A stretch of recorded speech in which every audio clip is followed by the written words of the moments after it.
Voilà de retour et je suis maintenant en compagnie d'Alexandre Saillant et Stéphanie Blais du groupe Saillant Autocrédit. Bienvenue à Virage. Merci.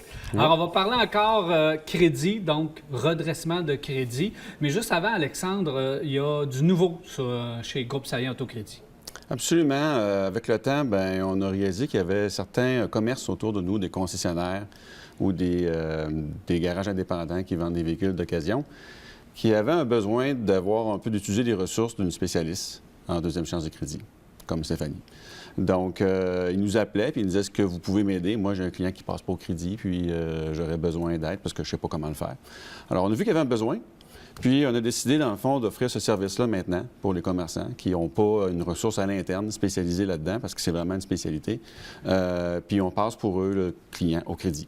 Donc, peu importe, soit un concessionnaire, marchand de véhicules d'occasion, parce que avec ce service-là, on se rend compte que c'est pas si simple que ça, là, les deuxième, troisième chances au crédit. Là. Non, c'est très difficile. Puis, ils savent, ces gens qui ne pourront pas le développer à l'interne, mais ils veulent garder leurs clients. Puis, c'est ce qu'on fait pour eux. On fait juste le passer au crédit, puis le client continue de faire affaire avec l'endroit qui faisait affaire.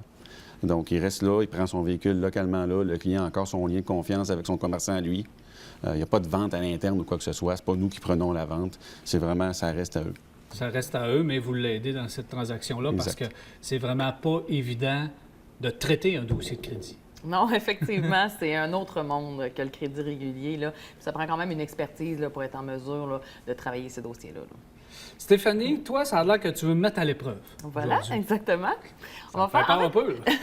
Je vais te poser des petites questions, en fait, que les gens souvent me posent ou on a beaucoup de désinformation en crédit, hein, que les gens ils pensent que ça fonctionne de telle façon, mais finalement, on se rend compte que dans la réalité, c'est pas tout à fait ça. Je vais donner quelques exemples, puis tu me diras qu'est-ce que tu penses comme réponse, puis on va voir qu'est-ce qu'il y en a. Okay. Quelqu'un qui a une carte de crédit. Bon, j'ai une carte de crédit, ma limite est de 2 000 sur ma carte de crédit. J'étais à 1 700 sur ma carte de crédit. J'ai toujours payé mon paiement minimum. J'ai jamais manqué de paiement. Est-ce que ça affecte ma cote de crédit? Bien non, parce que la personne, elle paye tout le temps. Si tu payes tout le temps, normalement, tu es supposé avoir un bon crédit. Bien, normalement, effectivement. Par contre, ça va aller faire chuter la cote de crédit parce que on va toujours être à 50 dans le fond, plus élevé que 50 de la limite permise. Pour que ça n'affecte pas notre code de crédit, il faut qu'on garde notre carte de crédit en bas de 50 Si on monte en haut de ça, c'est correct, c'est pas grave, mais il faut la repayer tout de suite. Parce que si on reste toujours en haut de 50 de la limite, ça va affecter notre code de crédit parce que c'est une question d'habitude de paiement. Ah, donc il ne faut pas trop dépenser pour garder notre carte de crédit. Exactement. Ou repayer immédiatement. Ou repayer immédiatement. Okay. Dans le même ordre d'idée, oui. J'ai 3 cartes de crédit, je les ai encore toujours bien payées. Ils sont maximisés par contre depuis un certain temps, quelques mois. Là.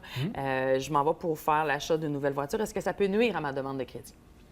Bien là, tu as 3 cartes de crédit là, différents qui sont... Bien oui, je pense que là, dans ce cas-là, ça peut affecter. Parce que là, tu dépenses pas mal à 3 cartes de crédit. Effectivement, ça va affecter la cote de crédit, comme on le disait tantôt déjà là, parce qu'ils sont maximisés.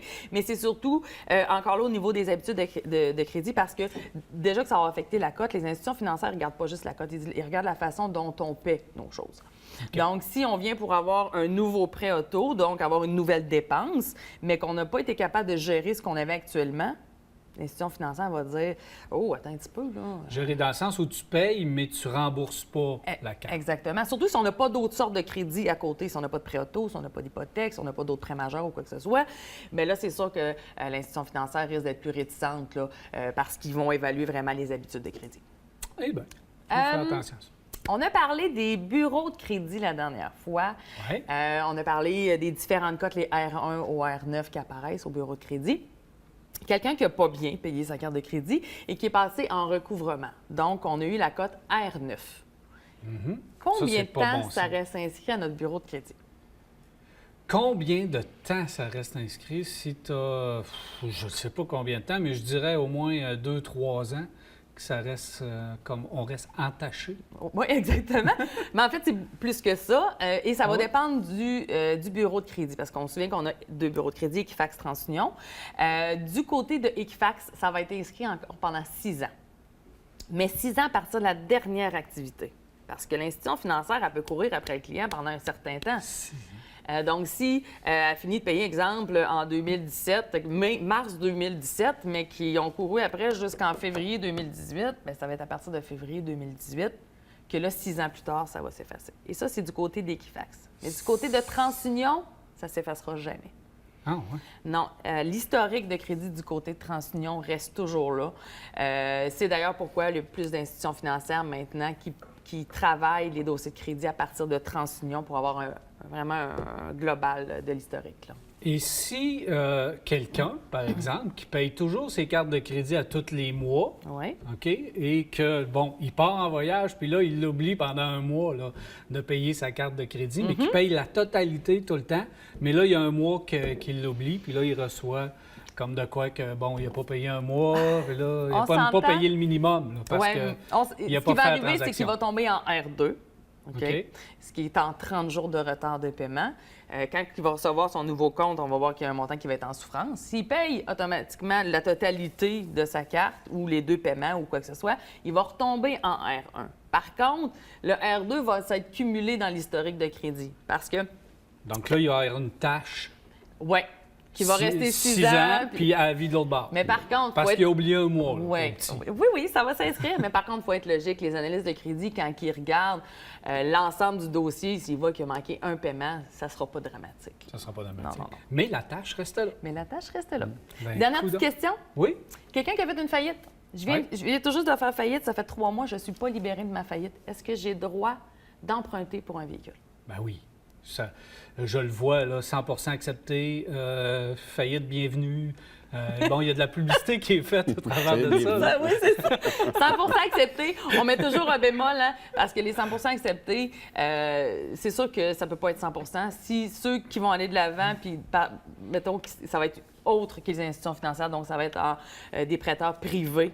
Ce qui fait que ça, oui, ils vont vous prêter, mais ça aidera pas à votre crédit, redresser le crédit, parce que l'objectif, c'est de redresser le crédit. Exact. Mais pour répondre à la question, oui.